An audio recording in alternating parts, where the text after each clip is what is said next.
Welcome back to Roundtail Restoration, everybody. My name's Chris. I am restoring a 1964 Triumph TR4, and as part of that, I am redoing an overdrive transmission, rebuilding that guy. So in my last video, which I'll put a link to somewhere up here, I got the annulus end float all set up and got this back together. I do have to paint the coupler here, which isn't done yet, so it's not completely sealed up. But now we got to start building the inside guts and start getting the body on and everything like that, and that's where we're going to continue on. So you got a unidirectional clutch in there, all sorts of good stuff. So we're going to go through that and get this thing put back together. Thanks for watching. Let's get it sorted.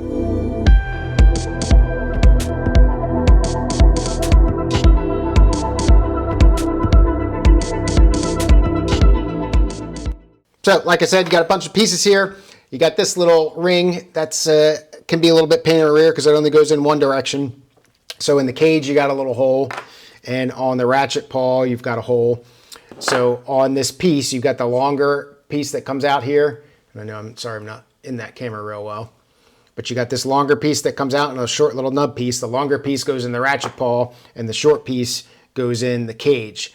That little portion, and I don't know if you're going to be able to see it, but this little nub here bends a certain direction, and if you put it in one direction, the spring will want to come out of the cage. If you put it in another direction, it'll lay flat. So that's what we want to do. You want this thing to tend to lay flat, so you got to make sure you get it the right way. So now that way, see how that's sticking up like that? That's not the right way. So we'll get it in the other way.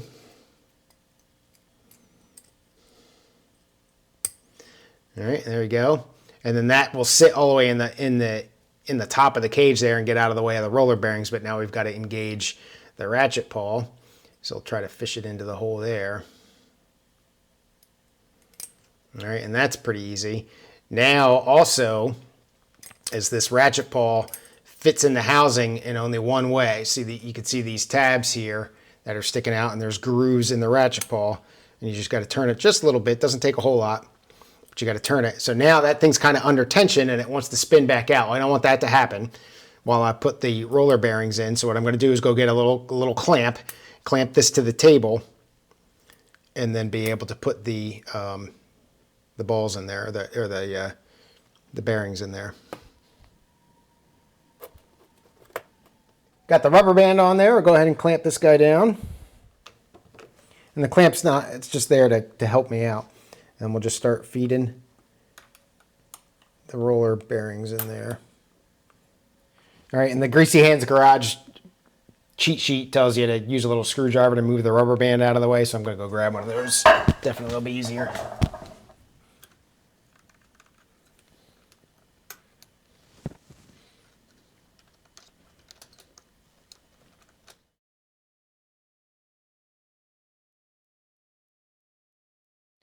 So there you go, that's on there. And this rubber band's not as tight as I would like it, to tell you the truth, but it should work.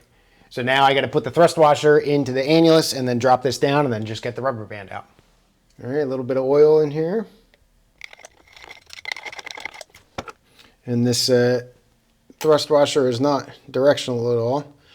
So throw it in there, turn it over to get oil on both sides. Then we'll take the directional clutch.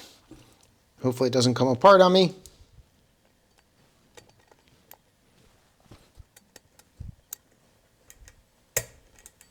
All right, had to press it down in there a little bit, but I think I've cleared it.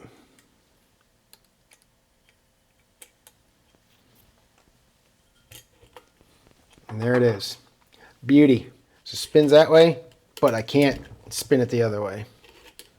Locks itself up, which is what I want. So that's why you cannot engage the overdrive in reverse, because you will destroy that clutch, unidirectional clutch. So there's that. So that wasn't too bad. Then you've got the planet carrier. Get that guy out here. So as I mentioned, next up is going to be the planet and the sun gear. Sun gear is here, planetary gear is here. I want to clean this up a little bit before I put it in. So this is essentially two gears. You got smaller inner diameter ones here and a larger outer diameter ones. So those smaller ones go fit into this gearing here, and the larger ones are going to interact with the with the sun gear here. There are little machine marks on these gears, and it's like little dots. They're actually pretty hard to see, and you got to line them up so that they all meet at the same spot, and then you can drop the sun gear in, and that gets all that aligned. So I'm gonna go ahead, clean this up a little bit, just get some, there's little chunkies in there, get that out, and then go ahead. There's also a thrust washer in here, and thankfully this one is in good shape. It's not broken. If this was broken, it's a pain in the rear because you got to drill out these little pins in here and get them out and pull the planet gears out and have to replace everything. So thankfully I don't have to worry about that, but we're going to go ahead now and get this cleaned up like I mentioned and get the sun gear installed properly with the marks and all that good stuff. So I'll be back in a sec. So you're not going to be able to see the dots because they're really small and they're even hard to see without looking at a camera, but I have all 3 dots lined up, and essentially what I did was lined them up with the pins here and then put the sun gear in, and as long as they stayed aligned with the pins, I knew I was good. So now that's going to get fit down inside here, and you're going to have to play with the gearing a little bit to get it to mate with the annulus. There we go. Alright, so now that's in there. That fin spins nice and free. Again, we're keeping stuff lubricated here.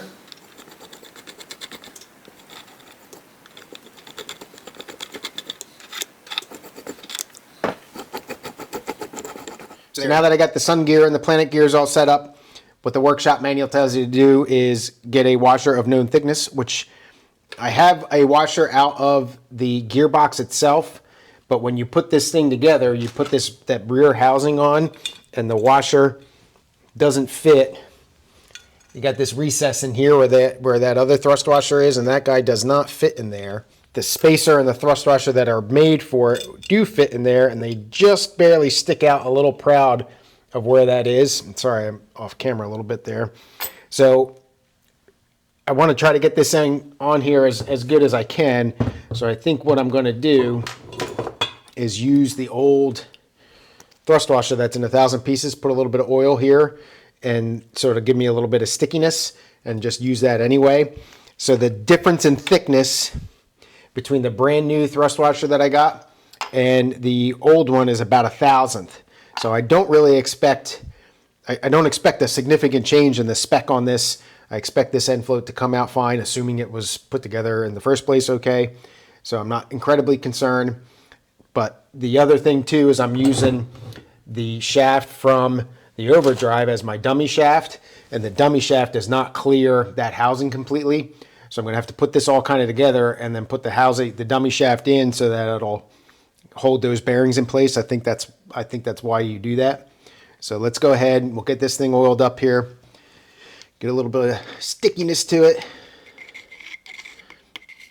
See if I can't get this together.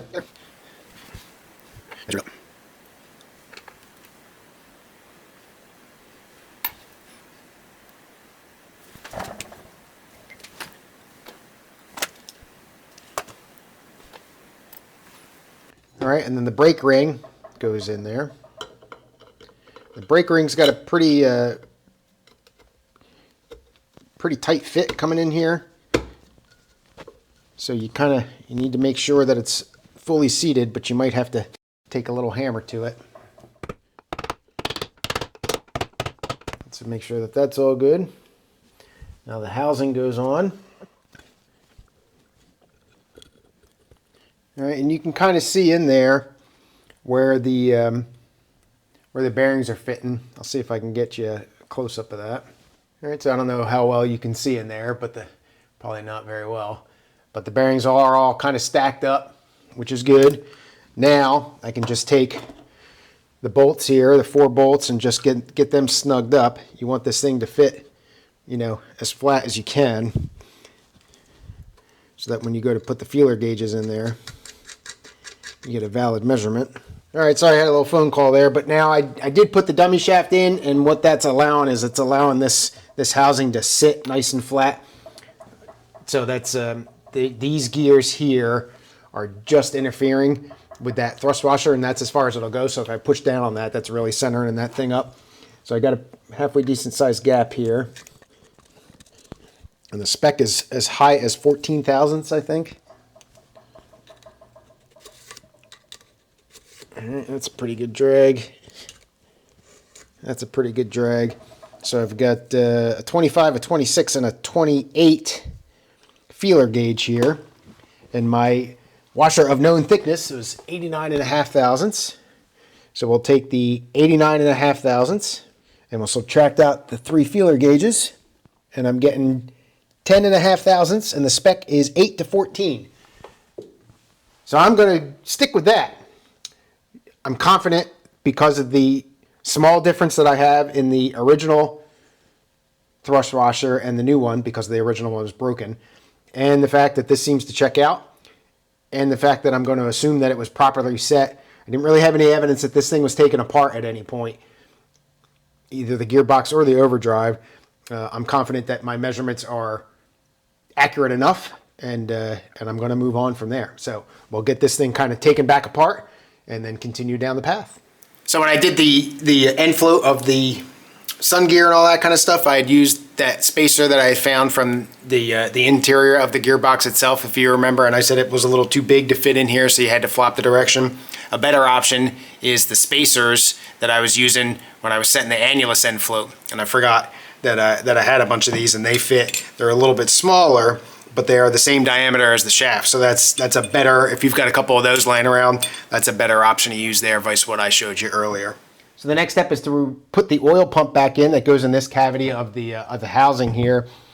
And I want to make a pitch while I'm thinking of it to these the guides that I'm using and that I've called out. This Greasy Hands Garage one, and bullfire.net has one as well. I mean, these things are invaluable. The workshop manual is not real great at telling you how to take this stuff apart and put it back together, especially in the overdrive. I mean, it's good for specs and stuff like that, but I think there's so many special tools involved with this thing that if you don't have more of a backyard mechanic kind of take on it, it's a little hard to figure out.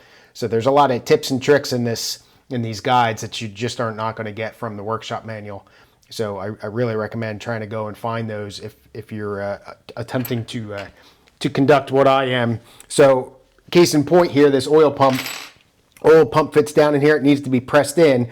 There's 2 screws, and there's another little hole, and then there's a hole in the side where the recess goes in, and the oil pump's got to be lined up just right so all that stuff can align. So the Greasy Hands Garage recommends you use long 10/32 screws, and I got 2 4-inch machine screws here. We're going to get the pump in, and then we're going to put these screws down and through, and it's going to help maintain alignment up the pump as I press it down, because it's a press fit. It just doesn't slide in there. So once you get it going, you're not going to be able to turn it. So it's important that it goes first. And of course, there's a special tool for this, but without that, it's not going to go well. So again, these are things that you pick up in these guides that you wouldn't get in the workshop manual, and you would either have to come up with yourself or take the risk of not doing it right. So that's what we're going to move into and getting this oil pump in. So I got the oil pump pieces here. You've got the plunger with a roller on it. So you want to make sure that roller is free to roll. You got the body of the pump itself. You got an end plug on it that will unscrew but then screws down. And then you have the rebound spring. So you put it together. Looks like this. And I think I showed you that oil cam. Let me grab it real quick. This cam here rides on the shaft, and you can see that it's lobed or cammed. So as this pump comes around, it compresses on that, and it forces the spring down, and it makes that pump. Positive displacement pump, obviously. So this thing is supposed to put out like 400 or 500 pounds, something crazy like that. So it's there's no joke here. So I didn't really go to town. There's not really any replaceable or rubber O-rings or balls or anything in this thing. So just give it a once over and make sure there's nothing that's broken. Make sure that ball or the roller spins freely and that's not excessively marred or anything like that. One more thing to point out here, and it doesn't say this in the Greasy Hands Garage, but it does in the workshop manual, is you see that the plunger face here, this side is rounded and this side's got a flat surface. There's a little plug here, this guy right there, that prevents, when you put it in properly, it prevents this from rotating. So the workshop manual tells you when you put it in, you want that flat face facing that plug so that it doesn't, so that it stays aligned. Another important thing to point out here is I mentioned that there's a hole on the side here. So you want to make sure that you line up this hole here with that hole. So that's why we're using these screws. So when I go in and get this started, the plunger does not need to go in first, because you should be able to get to all that without needing to have it fit in. Plus it doesn't really stay in this guy. So we're going to go ahead and get this looking like it's lined up. And then the screws will help you with that.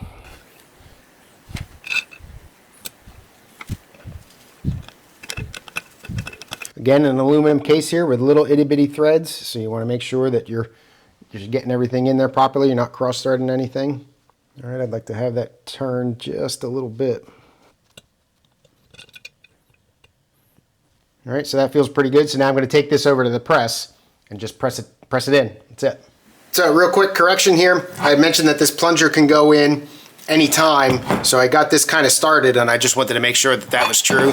So I went to put the plunger in and it would not line up without pushing that out like you just saw happen. So don't do that. I got to see if it's going to really matter when I go to press this in, if it'll ride down the plunger without causing any. Yeah, there we go. So you want to get that plunger in there and started, unlike what I just said a second ago, so that you can actually put it in. Otherwise, you're going to be pulling this thing back out.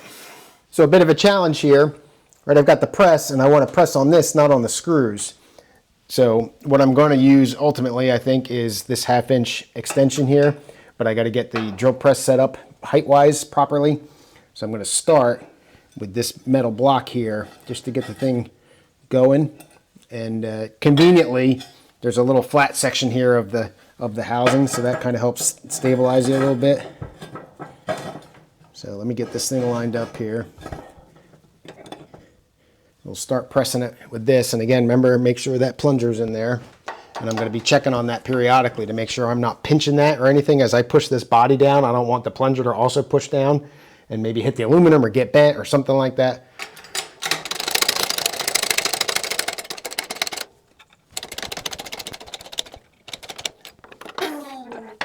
All right, so that's all I got out of that guy. And not quite short enough. All right, so I'll be back. Let me adjust this and I'll be back.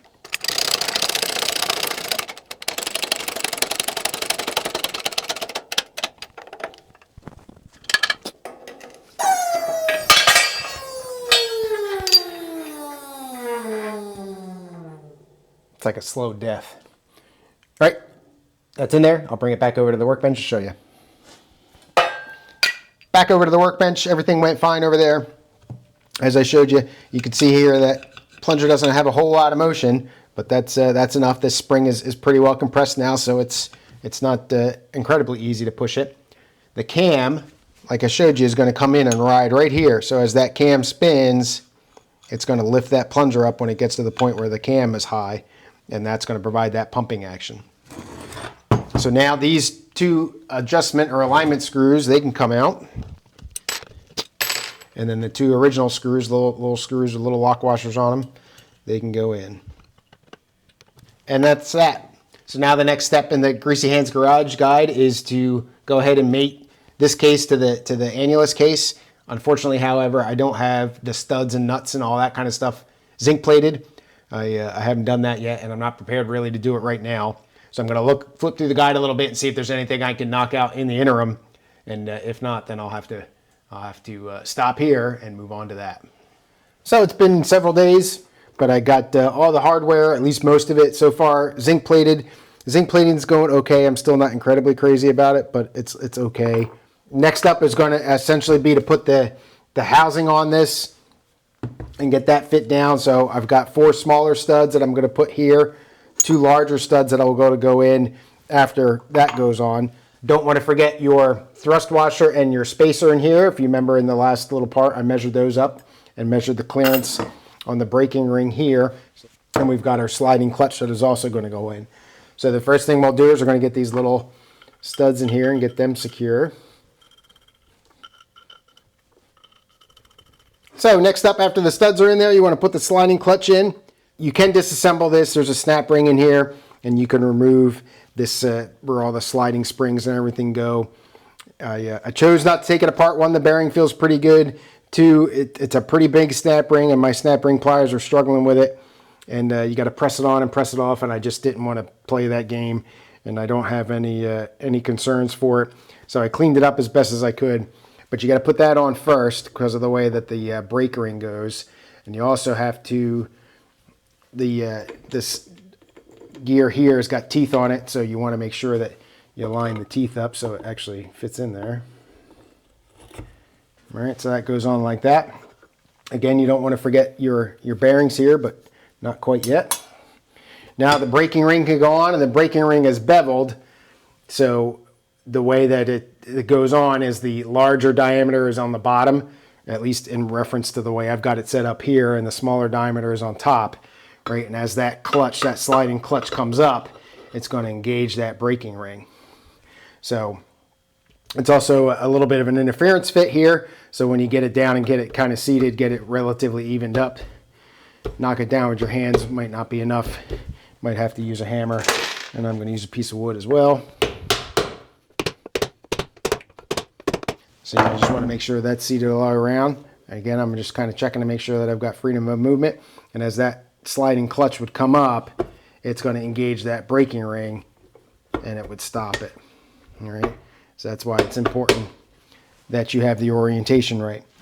Now, once that's set up, I'll put those spacer and the thrust bearing on there. So the brand new thrust bearing that if you remember a couple minutes ago, we measured the end float there. So that'll go on. I'm going to clean that seating surface up a little bit. All right, so that goes on first. Actually, I'm going to put a little bit of oil in there. All right, so that thrust washer goes down first. And then your spacer ring. So that looks good. All right, so next up, now that you got that clutch in there, the housing here, you've got two holes here that you can see. The threaded portion is what goes through those holes. And then the springs you'll see eventually, the sliding springs, they're going to come through, and there's no holes for those, but your orientation's got to be right. So when you set it up, you want your posts that you got the threads on it to be on the outside, and then the sliding spring posts essentially line up all in a vertical way here, and that's how it goes. And then you've got your flat portion here on your brake ring and your flat portion here on your housing. You just got to get all that stuff lined up. So I'm probably going to block the shot here. We'll stand over top of it just to get everything lined up. So there's that. Now, I told you, as I had mentioned, I'm using the Greasy Hands Garage. A little bit of conflict here. The workshop manual specifically tells you not to put any sealant on the brake ring. The Greasy Hands Garage, they did use brake sealant, or excuse me, just a regular sealant. I'm not going to do that. I'm going to follow the workshop manual and hopefully not regret it. So now we've got the 6 nuts to put in here. So we've got 4 for the studs I just put in. And then I've got 2 long studs that go in the back here, underneath here. So we're going to come from the bottom, screw them in. There's threads on the housing. That's the way that'll go in. And we'll get that all set up. And then we'll get these things tightened down. And then I'll be back for the next step. All right, so next up here, we want to put the pistons in. So you got to put the pistons in before you put these bars and nuts over it. So this is a little bit later of a design. Earlier design pistons had metal, like piston rings, had metal piston rings in these grooves. Fortunately, the newer ones went to just a rubber O-ring. I did order these rubber O-rings directly from TRF at some point before the fire. So I don't know what size they are outside of the part, but I'm sure you can get them at a hardware store or something like that. They are rounded. My other ones had started to square off, and it's O-rings, right? You want to replace software anyway. So we'll put a little bit of oil in here. Get oil on the O-rings. Get them on there.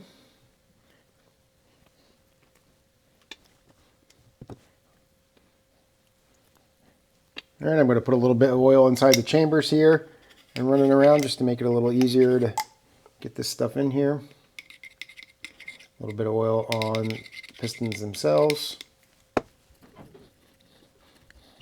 All right, drop that one in. Lubricate this up.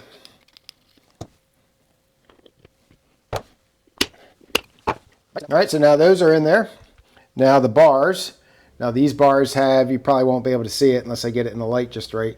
These bars do have little marks here, so I know which way they went on. I might as well just put them back the same way.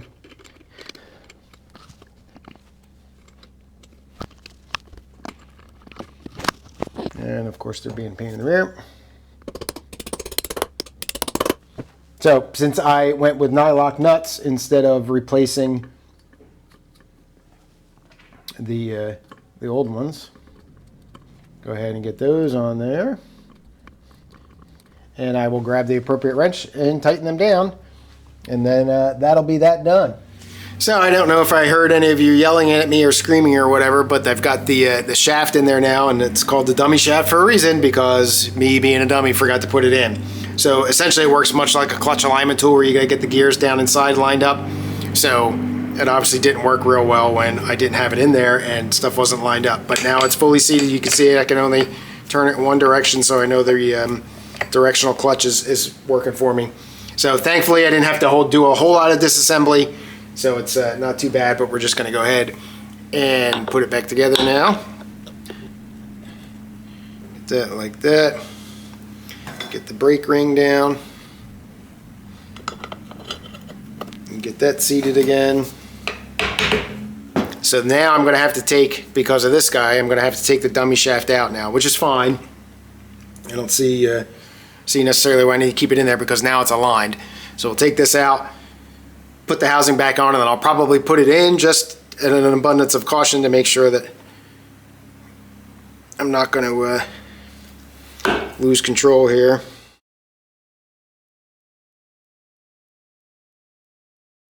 So now we can do a quick little test, and you should be able to grab, again, this is from the Greasy Hands Garage follow along sheet. You should be able to grab these two bars here. You push in, that should be disengaged, so you can look, and I can reel this either way, and then when you pull it out, that should be engaged now, and I should be able to turn it that way, but not the other way, and that's that unidirectional clutch kicking in. So while not, you know, perfect, obviously, it's kind of a quick go no-go test to tell me that at least the construction is probably right, and I've got, as long as the hydraulic side of it works, the mechanical side of it looks like it's set up properly. So now this dummy shaft can come out, and the Greasy Hands Garage tells you, and then you go into your gearbox rebuilding. But real quick before I do that, I want to see if the overdrive, if I can count and see like the reduction and actually kind of measure the reduction in the overdrive with it in and out by making some marks, and just see if it works. So hold on, let me get set up here, and we'll see if we can't do some theory to practice. So hopefully you can see this. I got a piece of blue tape here, and then there's casting marks right down the center of this entire case, which is kind of convenient, and they're pretty well all lined up. So I put a piece of tape on the dummy shaft here and put a little mark and try to eyeball it and align it with the casting mark in the center, and then went way out here on the coupling, and again marked it. So I would expect, because right now the clutch is, the slidable clutch is all the way in, so that would mean that the overdrive is disengaged. So I can turn it both ways, as you can see here. And I would suspect, and I do expect, that I'm going to get a 1-to-1 ratio here. So for every rotation of the dummy shaft, I'm going to get one rotation out of the coupling here. So nothing's engaged. It's essentially a straight shot, right? Because of that, all the overdrive is disengaged. So we'll rotate it here about a turn. And that's back in the center, and you can see that's right back in the center, give or take. So pretty close. Maybe not exactly perfect, but definitely within the eyeball science that I got going here. So now what we're going to do is we'll engage the overdrive, and we'll rotate it again. So this might be a little bit backwards of what you think, right? You want the engine now to have to rotate slower to get the same rotation back here, or for one rotation here, you want more than one rotation back here, right? It's kind of reverse in your head, because you want the engine to rotate slower and the transmission to rotate the same amount. So if I do one turn here, I would expect to get essentially 1.22 turns, right? Because it's 22% reduction, and 1.22 turns back here. So we'll pull the sliding clutch out. Can't go backwards with it because the unidirectional clutch is engaging. So I'm going to rotate this one complete turn, and I would expect this tape to be somewhere over in here, about 22% or so. So here it comes around. So now that tape in the back, if you can see, is right on the center line, and I still am not at my mark yet. And now I put that mark at the center line, and I am almost a quarter of the way across, but not quite. So I would say that's about 22%. So that tells me that at least mechanically the overdrive works. I can't go in reverse. The unidirectional clutch works. the proper mechanical side is working properly. Next up, like I said, is to get into the transmission rebuild itself. I'm not going to start this in this video. This is essentially the reassembly of the overdrive on the mechanical side. Hydraulic side still remains, and some theory to practice and proof of concept to make sure that it works and I put it together properly. So that's all I've got for this video. Thanks so much for watching. Have a good rest of your day. Cheers.